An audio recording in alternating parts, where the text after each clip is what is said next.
Hello, welcome to my channel. तो I hope आप सब अच्छे होंगे और सबकी पढ़ाई एकदम मस्त चल रही होगी। तो कैसा चल रहा है सब कुछ बताइएगा कमेंट बॉक्स पे। और आप ओनली प्रैक्टिस क्वेश्चंस चैनल को देख रहे हैं कि नहीं देख रहे हैं? अगर नहीं देख रहे हैं तो देखिए, और इससे जो भी इम्पोर्टेंट पॉइंट्स आपको मिल रहे हैं उनको भी पढ़िए, सुनिए, लिखिए। नहीं पढ़ा आपने बहुत कुछ है, बहुत चैनल है इसको पढ़ाने के लिए, लेकिन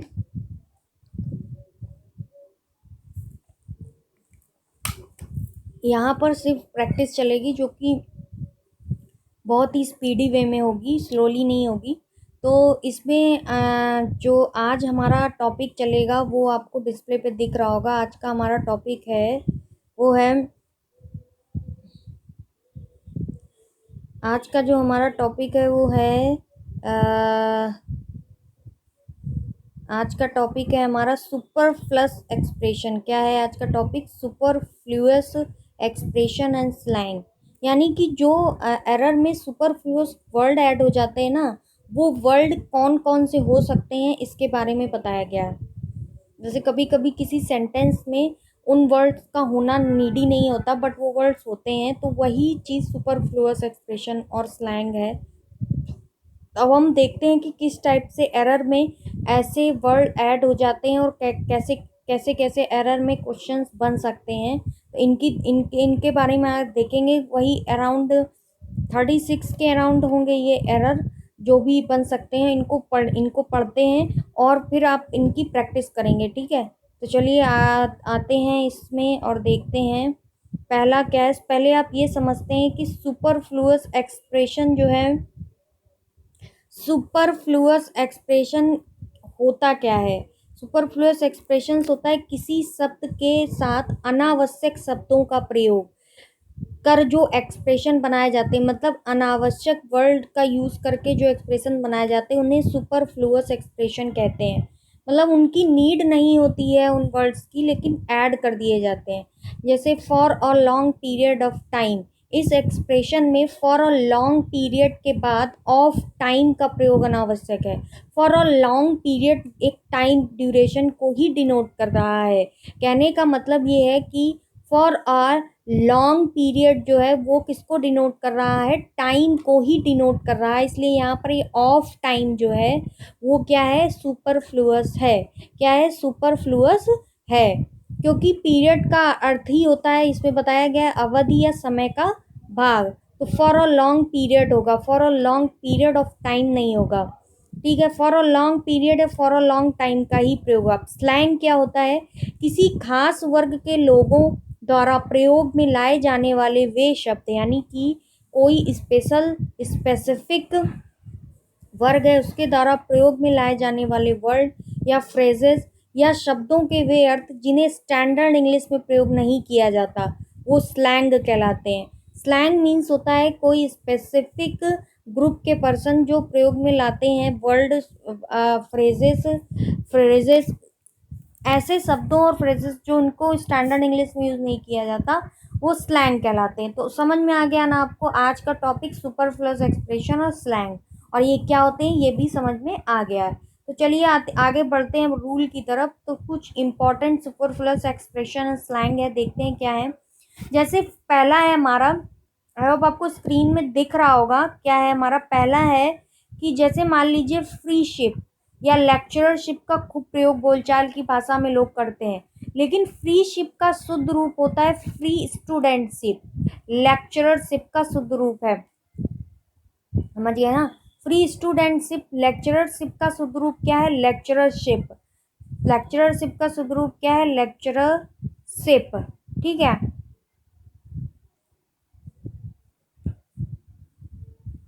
लेक्चररशिप यानी यहाँ देखिए बहुत माइनर सा डिफरेंस है।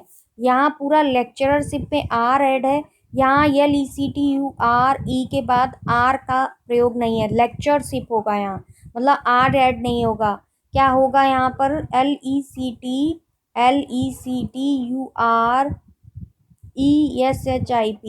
समझ में आ गया ना क्या लिखा जाएगा? LECTURESHIP लेक्चरशिप होगा। आर ई का यूज़ नहीं होगा, ऐसे फ्री स्टूडेंटशिप यूज़ होगा फ्रीशिप की जगह पे। नेक्स्ट हमारा आ जाता है कजिन ब्रदर, कजिन सिस्टर में ब्रदर और सिस्टर सुपरफ्लुअस होता है, ध्यान रखिए। हम लोग ये नहीं बोलेंगे he is my cousin brother, he is my cousin sister. ये देखिए लिखा भी हुआ है कि he is my cousin brother, कहना गलत है। क्यों गलत होता है? क्योंकि he is my cousin, cousin तो हो गया लेकिन ही क्या शो करता है? ही शो करता है कि वो ब्रदर है, या अगर सी लिखा होता तो वो शो करता कि वो क्या है, सिस्टर है। जेंडर फॉर्म जो है वो ही और शी से डिफाइन हो जाता है, इसीलिए he is my cousin brother, cousin sister नहीं बोला जाता। He is my cousin, he is my, she is my cousin, he is my cousin. वाक्य में ही, सी, गीता, राम, श्याम से पता चल जाता है भाई के लिए या बहन के लिए। ठीक है, तो सेकंड वाला ऑप्शन आपको करेक्ट क्लियर हो गया होगा। नेक्स्ट आते हैं थर्ड पे, क्या एरर सुपरफ्लुअस होता है? कंसेंसस ओपिनियन में ओपिनियन अनावश्यक है, क्योंकि कंसेंसस क्या होता है? Collective opinion. समझ गए? कंसेंसस जो वर्ड है, कंसेंसस जो वर्ड है उसके बाद आप ओपिनियन नहीं लिखेंगे। तो कंसेंसस जो वर्ड है अपने आप में क्या बोलता है? सामूहिक विचार को बताता है, यानी कलेक्टिव ओपिनियन को बताता है कंसेंसस। कौन सा वर्ड है? कंसेंसस अपने आप में सामूहिक विचार को बताता है। ठीक है, नेक्स्ट आता है fourth, consult husband, consult wife. ये हम जब लिखते हैं तो हस्बैंड वाइफ का प्रयोग अनावश्यक होता है, क्योंकि कंसल्ट होता है हस्बैंड और wife specially of a ruler. किसी शासक का पति या पत्नी को बोलते हैं हम लोग कंसल्ट, यानी कंसल्ट क्या होता है? अपने आप में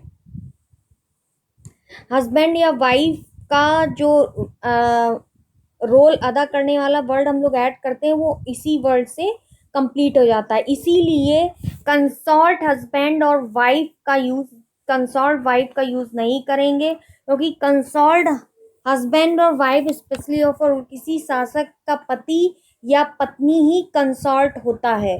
ठीक है, नेक्स्ट आते हैं फिफ्थ पर, फाइनल कंक्लूजन में फाइनल का प्रयोग अनावश्यक। हम लिखते थे ना, this is a final conclusion, this is a conclusion, that's it, final is a superfluous. यानी कंक्लूजन हमेशा क्या होता है? किसी भी चीज का फाइनल रूप होता है कंक्लूजन। किसी भी चीज का फाइनल किसी भी चीज का जो फाइनल होता है उसको हम कंक्लूजन ही बोलते हैं, तो वो हमेशा फाइनल होता है, राइट?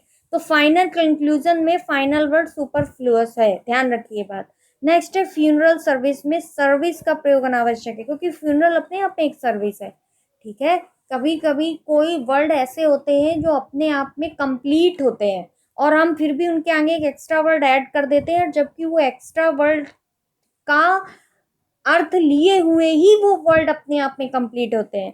ऐसे ही यहाँ एक फ्यूनरल है, फ्यूनरल सर्विस में सर्विस का प्रयोग नहीं होगा, क्योंकि फ्यूनरल अपने आप में एक सर्विस है। नेक्स्ट आते हैं काइंडली रिक्वेस्टेड, सेवेंथ है ये, काइंडली रिक्वेस्टेड में काइंडली का प्रयोग अनावश्यक है, क्योंकि एक्टिव में प्रयुक्त काइंडली प्लीज आदि के लिए पैसिव में रिक्वेस्टेड शब्द का प्रयोग होता है। देखें, एक्टिव पैसिव में जब हम रिक्वेस्ट वाले वाक्यों का पैसिव बनाते हैं तो हम क्या ऐड करते हैं? रिक्वेस्टेड वर्ड ऐड कहते हैं। कब?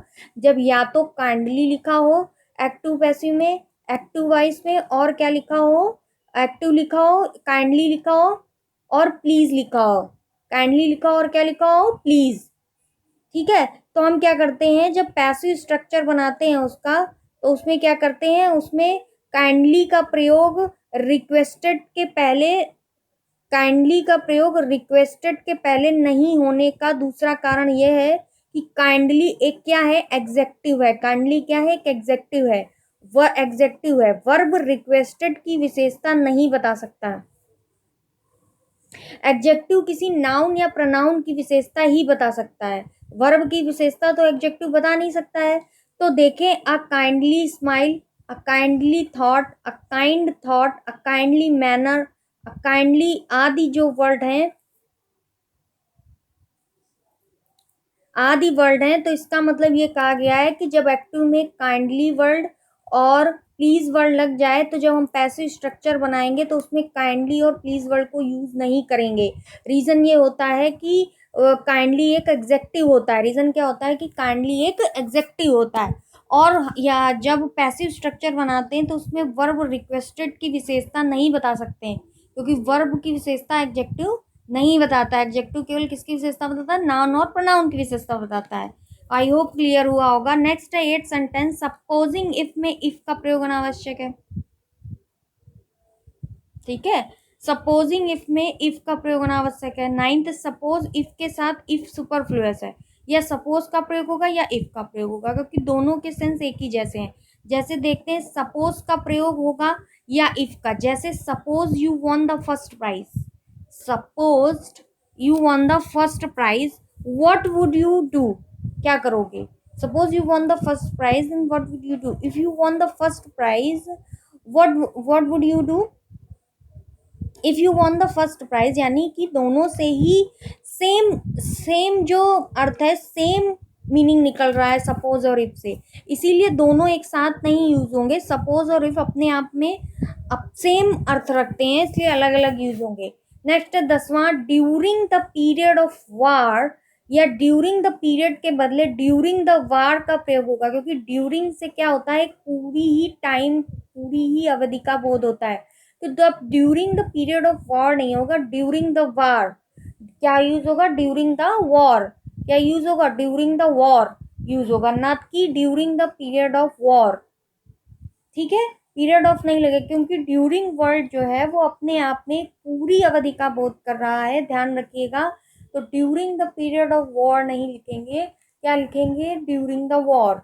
ठीक है, नेक्स्ट है 11, रिटर्न बैक में बैक का प्रयोग अनावश्यक होता है, क्योंकि रिटर्न का मतलब क्या होता है अपने आप में? गो, गो और कम बैक, वापस आना या जाना होता है। तो रिटर्न, गो या कम बैक, वापस आना या जाना। ठीक है, अब कह रहा है तो रिटर्न नहीं लगाएंगे, क्योंकि रिटर्न का मतलब भी वापस आना जाना होता है। समझ में आ गया होगा। कंसेस ओपिनियन नहीं लिखेंगे, हमने क्या पढ़ा था? कंसेस ओपिनियन नहीं लिखेंगे, कंसेंसस ओपिनियन नहीं लिखेंगे, क्योंकि एक कलेक्टिव ओपिनियन होता है, कलेक्टिव ओपिनियन होता है। कंसेंसस अपने आप में कलेक्टिव ओपिनियन पूरा अर्थ देता है। फ्यूनरल सर्विस नहीं लिखेंगे, क्योंकि फ्यूनरल अपने आप में सर्विस होती है। यही तो वर्ड पढ़े हैं हमने। और सपोज्ड इफ को एक साथ यूज नहीं करेंगे, कि सपोज्ड इफ सेम मीनिंग होते, कोई एक ही ले सकते हैं हम। ठीक है, नेक्स्ट हमने और क्या पढ़ा? हमने पढ़ा कि फाइनल कंक्लूजन नहीं लिखेंगे, ओनली यूज कंक्लूजन। ठीक है, और for a long time of period नहीं लिखेंगे, फॉर अ लॉन्ग टाइम अपने आप में कंप्लीट है। During the period of war नहीं लिखेंगे, क्योंकि ड्यूरिंग द वॉर अपने आप में कंप्लीट है। रिटर्न बैक एक साथ नहीं लिखेंगे, क्योंकि बैक का प्रयोग अनावश्यक है। गो बैक या कम बैक लिख सकते हैं, लेकिन रिटर्न बैक नहीं लिख सकते हैं। ठीक है, ठीक है। रिम्बर्स बैक में बैक का प्रयोग अनावश्यक है, क्योंकि रिम्बर्स क्या होता है? रिम्बर्स पे बैक होता है। रिम्बर्स क्या होता है? पे बैक। रिम्बर्स मतलब ये अमाउंट रिम्बर्स होगा या नहीं होगा, ये अमाउंट रिम्बर्स होगा या नहीं होगा, यानी पे बैक होगा कि नहीं होगा, राइट। तो रिम्बर्स बैक नहीं लिखेंगे, ओनली रिम्बर्स लिखेंगे। REIMBURS, ओनली रिम्बर्स का यूज करेंगे। रिट्रीट बैक में भी बैक का प्रयोग अनावश्यक, क्योंकि रिट्रीट अपने आप में बैक है। Retreat go back, retreat go back. जब हम कभी कॉल होल्ड पे रखते हैं और जब वापस आते हैं तो क्या लिख के आता है? रिट्रीव लिख के आता है ना, रिट्रीट यानी गो बैक, पीछे आना। रिसीट बैक में भी बैक, री वर्ड लग गया, यानी कि अपने आप में री बैक है। कोई भी चीज री बैक है, वापस है, तो उसके साथ में बैक वर्ड स्पेशली यूज नहीं करेंगे। रिकॉल बैक में भी गड़बड़ है। रिकैप्चुलेट, रिकैपिचुलेट मतलब रिपीट करना, दोहराना। अतः रिकैपिचुलेट बैक, रिपीट बैक आदि का प्रयोग नहीं होगा, क्योंकि री वर्ड लग गया है। कैपिचुलेट, कैपिचुलेट मतलब रिपीट, दोहराना। रीकास्ट, रीराइट दोबारा लिखना, तो रीराइट आदि के साथ भी बैक का प्रयोग अनावश्यक है। रीबॉर्न, रीबिल्ड, रीगेन, रिट्रिएट और रिकास्ट, रिसीड आदि के साथ अगेन का प्रयोग अनावश्यक है, ध्यान रखिए। रीबॉर्न और रीबिल्ड, रीगेन लगा देंगे, तो रिट्रेट और रिकास्ट, रिसीड लगा देंगे, तो इसके साथ में किसका प्रयोग अनावश्यक? अगेन का प्रयोग अनावश्यक है। ओवरराइड, ओवरटर्न और ओवरशैडो, ओवरराइड, ओवरटर्न और ओवरशैडो के साथ में किसका यूज अनावश्यक है? ओवरशूट और ओवर टॉप, इनके साथ में 19 में क्या कहना चाह रहा है? 19 में कहना चाह रहा है कि ये जो ओवर राइड, ओवर टर्न और ओवर शैडो वाले वर्ड है ओवर सूट, ओवर टॉप आदि के साथ ओवर का प्रयोग नहीं होगा। ठीक है, किसके साथ साथ नहीं होगा? Over ride, over turn, over shadow, over suit और ओवर टाइप, ओवर टॉप आदि के साथ में ओवर का प्रयोग नहीं होगा। ध्यान रखिए कौन सा? Over ride, over turn, over shadow, over suit और ओवर टॉप के साथ में ओवर का यूज नहीं होगा। नेक्स्ट 20 में आते हैं, 20 क्वेश्चंस में। इक्वली एज गुड एज में इक्वली का प्रयोग अनावश्यक है। Ram and Shyam are equally good, Ram is as good as Shyam. तो इक्वली के साथ में इक्वली और as good as same sense देते हैं। ठीक है, इक्वली और एज गुड एज जो वर्ड है वो सेम सेंस देते हैं। तो इन दोनों का एक साथ में जो प्रयोग होगा वो सुपरफ्लुअस होगा। नेक्स्ट है 21, म्यूचुअल एग्रीमेंट में म्यूचुअल का प्रयोग अनावश्यक है, क्योंकि एग्रीमेंट तभी होता है जब दोनों पक्ष पार्टीज एक्सेप्ट करते हैं। एग्रीमेंट कब होता है?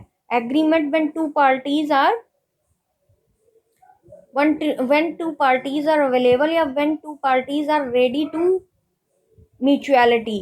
ठीक है, तो वही कह रहा है कि एग्रीमेंट म्यूचुअल एग्रीमेंट नहीं होगा, म्यूचुअल बोलेंगे ओनली। म्यूचुअल के साथ में एग्रीमेंट वर्ड का यूज नहीं करेंगे। अब क्या बोलेंगे? म्यूचुअल बोलेंगे और एग्रीमेंट वर्ड अलग यूज करेंगे। ठीक है, तो समझ में आ गया होगा अभी तक का। जितने भी रिम्बर्स वर्ड है, रिम्बर्स वर्ड है, रिसीड वर्ड है, रिट्रीट वर्ड है, और रिबर्थ वर्ड है, रिबॉर्न वर्ड है, इनके साथ में बैक वर्ड यूज नहीं करेंगे। ये हमने पढ़ा। कंसेंसस वर्ड कलेक्टिव ओपिनियन रखता है, उसके साथ ओपिनियन वर्ड यूज नहीं करेंगे। राइट, और हमने क्या पढ़ा? कजिन के साथ में ब्रदर और सिस्टर वर्ड का यूज नहीं करेंगे। राइट, ये पढ़ा। और हमने क्या पढ़ा? Over ride, over turn, over shadow, over shoot, over top के साथ में हम किसका यूज नहीं करेंगे? ओवर वर्ड का यूज नहीं करेंगे। इक्वली और as good as same word होते हैं, तो उनको एक साथ में यूज नहीं करेंगे। और फाइनल कंक्लूजन, दोनों इक्वल वर्ड हैं, इनको एक साथ में यूज नहीं करेंगे। राइट, म्यूचुअल एग्रीमेंट में म्यूचुअल वर्ड यूज करेंगे, एग्रीमेंट के साथ में दोनों वर्ड यूज नहीं करेंगे।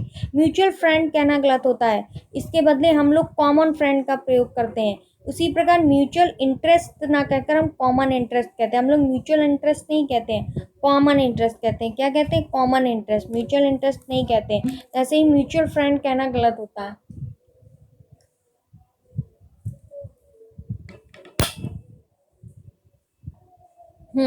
कॉमन फ्रेंड का प्रयोग हम लोग कर सकते हैं। नेक्स्ट आता है mutual dislike of each other.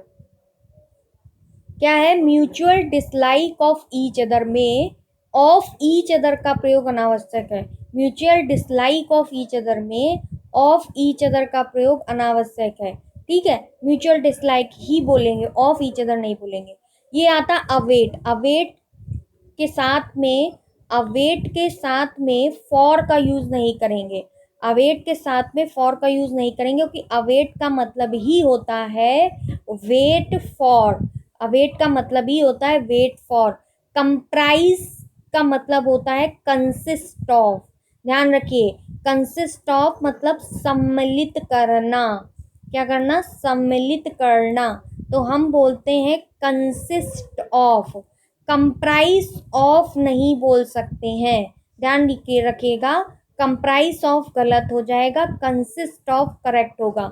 Next है इन्वेस्टिगेट, इंक्वायर इनटू लिख सकते हैं। इन्वेस्टिगेट को इन्वेस्टिगेट इनटू नहीं लिख सकते हैं। इन्वेस्टिगेट मतलब होता है इंक्वायरी इनटू या इंक्वायर इनटू। डिस्पाइट लिख सकते हैं, इन स्पाइट ऑफ लिख सकते हैं। डिस्पाइट की जगह पे इन स्पाइट ऑफ लिख। तो क्या पढ़ा हमने? अवेट को बोलते हैं वेट फॉर, कंप्राइज को बोलते हैं कंसिस्ट ऑफ, इन्वेस्टिगेट को बोलते हैं इंक्वायर इनटू, और डिस्पाइट को बोलते हैं इन स्पाइट ऑफ। ठीक है, तो ये समझ में आ गया। अवेट के बाद फॉर, कंप्राइज के बाद ऑफ, डिस्पाइट के बाद ऑफ, इन्वेस्टिगेट के बाद इनटू का प्रयोग सुपरफ्लुअस है। आई होप क्लियर हो गया होगा। डिस्पाइट के बाद ऑफ नहीं लगता, एन स्पाइट ऑफ होता है।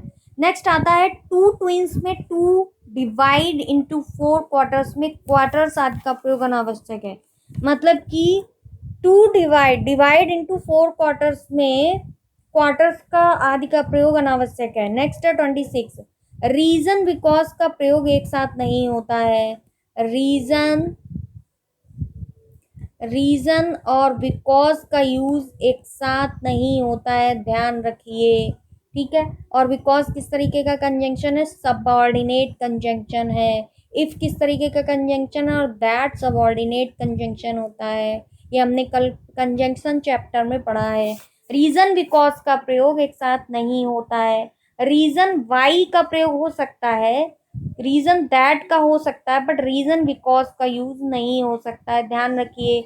रीजन बिकॉज का प्रयोग हो सकता है, रीजन बिकॉज का प्रयोग, आई होप आपको चैप्टर जो है वो समझ आ रहा होगा। चैप्टर आई होप आपको समझ आ रहा होगा कि क्या कहना चाह रहा है। अब शायद प्रॉपर दिख रहा होगा।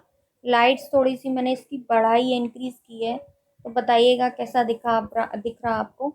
रीजन बिकॉज का प्रयोग एक साथ नहीं होता है। किसका प्रयोग एक साथ नहीं होता है, रीजन बिकॉज का। तो रीजन वाई का हो सकता है, रीजन दैट का हो सकता है। This is the reason why he does not कम।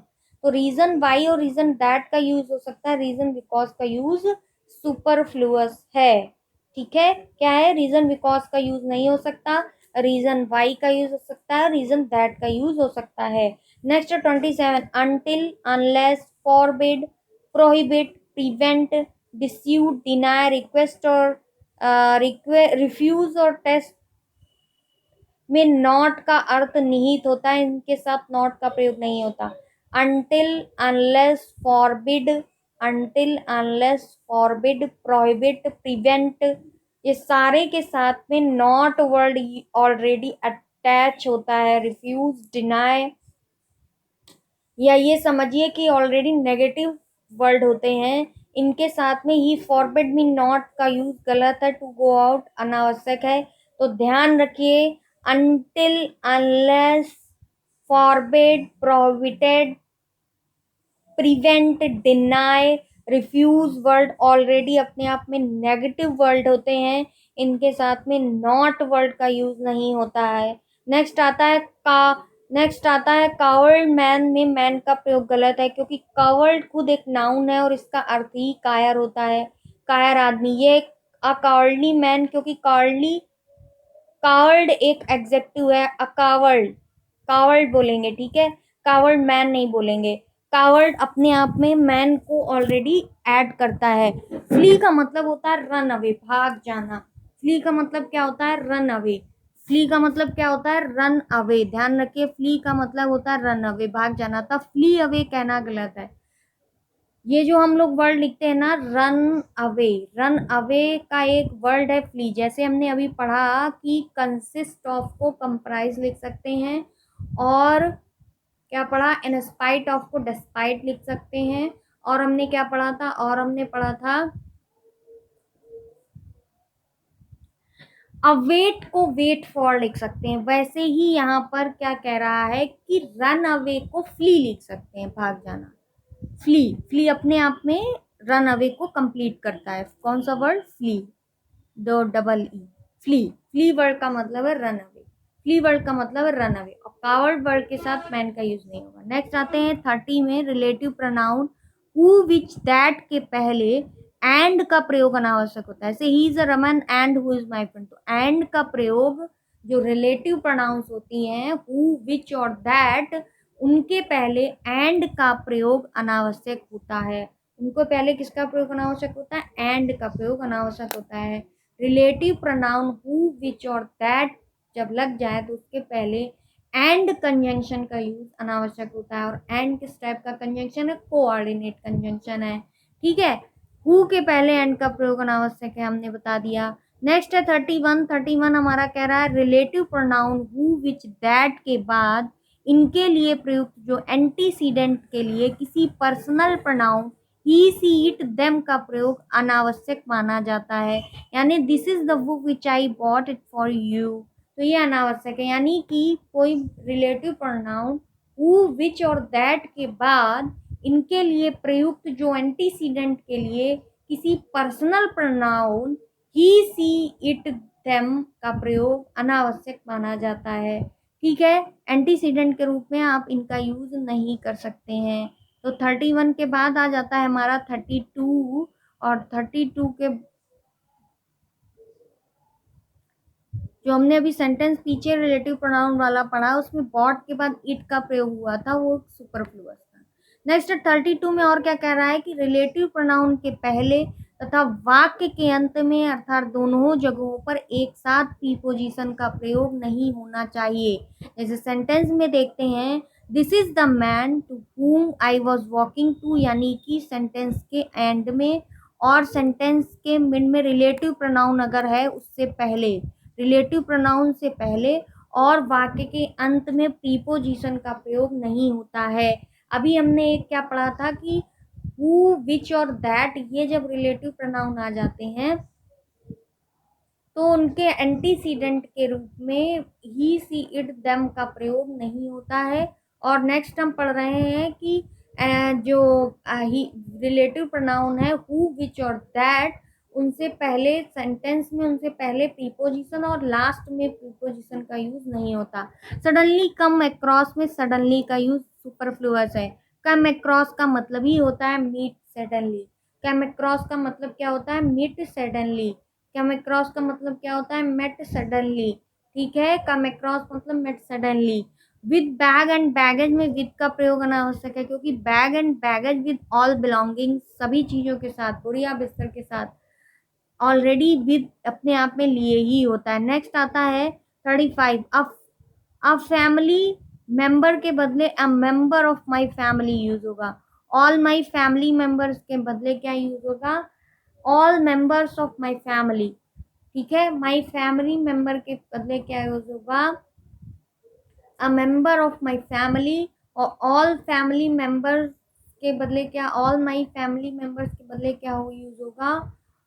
क्या यूज होगा? अ all the family members के, all the family members of my family, all the family members, all the family members of my family का प्रयोग सही use होगा, क्योंकि family member एक slang है। यानी स्टैंडर्ड इंग्लिश में हम लोग यूज कर गलत यूज करते हैं। स्लैंग में यही तो ही था कि स्टैंडर्ड इंग्लिश में जो वर्ड यूज गलत करते थे, तो ऑल द फैमिली मेंबर्स की जगह पे क्या होगा? All the members of my family. all the members of my family we will use, right? Next, an English teacher या a teacher who is an Englishman, किंतु a teacher of English, a teacher who teaches English, इस अर्थ को ध्यान में रखकर प्रयोग करना पड़ेगा। My brother is an English teacher, इस वाक्य में an English teacher के बदले होगा a teacher of English का प्रयोग करना पड़ेगा। My brother is an English of a teacher of English, क्या यूज करेंगे? अ टीचर ऑफ इंग्लिश का यूज करेंगे, ना कि बोलेंगे इज एन इंग्लिश टीचर। और टीचर ऑफ इंग्लिश का प्रयोग करना पड़ेगा। नेक्स्ट सेंटेंस में आते हैं। नेक्स्ट सेंटेंस हमारा क्या कह रहा है, देखते हैं। पासिंग मार्क्स के बदले पास मार्क्स का प्रयोग होता है, क्योंकि लिंकिंग लैंग्वेज और लिंकिंग रोड के बदले लिंक लैंग्वेज और लिंक रोड आदि का प्रयोग होता है। लिंकिंग लैंग्वेज या लिंकिंग रोड के बदले क्या यूज करते हैं? लिंक रोड और लिंक लैंग्वेज। पासिंग मार्क्स नहीं, पास मार्क्स का प्रयोग होता है। पासिंग मार्क्स नहीं, पास मार्क्स का प्रयोग होता है, ध्यान रखो। तो जितने भी सुपरफ्लुअस बताए हैं ये एरर पॉइंट ऑफ व्यू से बहुत ही ज़्यादा इम्पोर्टेंट होने वाले हैं एग्जाम में, इंग्लिश के एग्जाम में, इसीलिए बताए हैं। तो हमने बताया member, my my all my family member को क्या लिखेंगे? All my member of family, all member of my family, क्या लिखेंगे? All member of my family लिखेंगे। आई होप जितने भी आपको सुपरफ्लुअस में एरर बताए हैं 36 के अराउंड, सॉरी 37 के अराउंड, वो सारे आपको क्लियर हुए होंगे। अगर नहीं क्लियर हुए हैं तो इस वीडियो को बार बार ऑन करके सुनिएगा, आपके माइंड में ये पॉइंट बिल्कुल प्रिंट हो जाएंगे। जिससे कि आपको इंग्लिश के क्वेश्चन सॉल्व करने में हेल्पफुल रहेंगे ये वीडियो। तो इस चैनल को देखते रहिए और सब्सक्राइब करते रहिए। Thank you so much guys.